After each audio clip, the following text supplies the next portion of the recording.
we're going to look at the effects available for us to apply onto our lights. First things first, I'm going to go and turn on some lights. I could do this by going in and pushing up their faders, or in this case, I'm going to go to my groups window and I'm actually going to double click on the group of lights I want.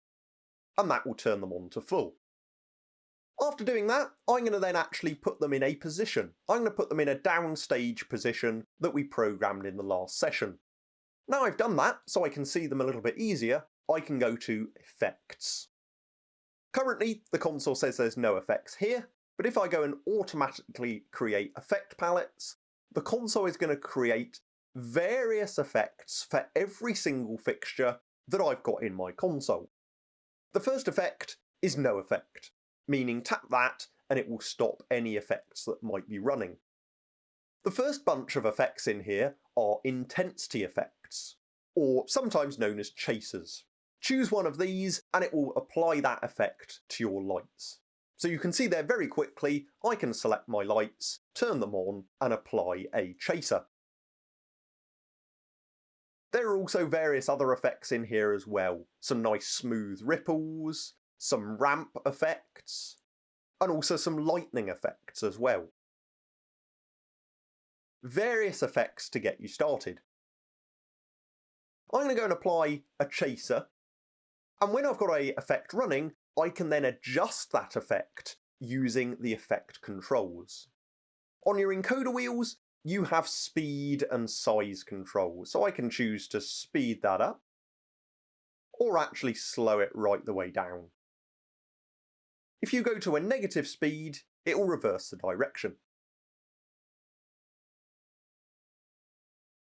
I can then adjust the size. The size is how visible you wish your effect to be. If I reduce the size with an intensity effect, it will bring the base level up and that top level down to make it more subtle. We can use our quick offset buttons at the top to change the direction that our effect may be running in. I've also got a random option as well. Each time you tap random, it's going to come up with a new random order for your fixtures. The next bunch of effects are your movement effects. So circles, various shapes, tilt waves, pan waves as well. And again, all of these, I can choose the order that this is running across, the speed of those fixtures as well, and also the size, which is how large an area those fixtures may move over. The next bunch of effects that you have is many varying different colour effects. So these are available to any fixtures that have colour mixing, RGB, RGBW, CMY.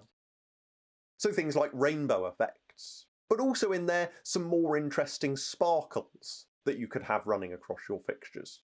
We have some fades in there as well. Lots of things that you can play with and adjust using the effect controls. Lastly, the last bunch of effects that you've got available to you are some beam effects. So things like zoom effects, as you can see running here. Once you've chosen an effect you like, you can then go and tap record and store that as your own custom effect.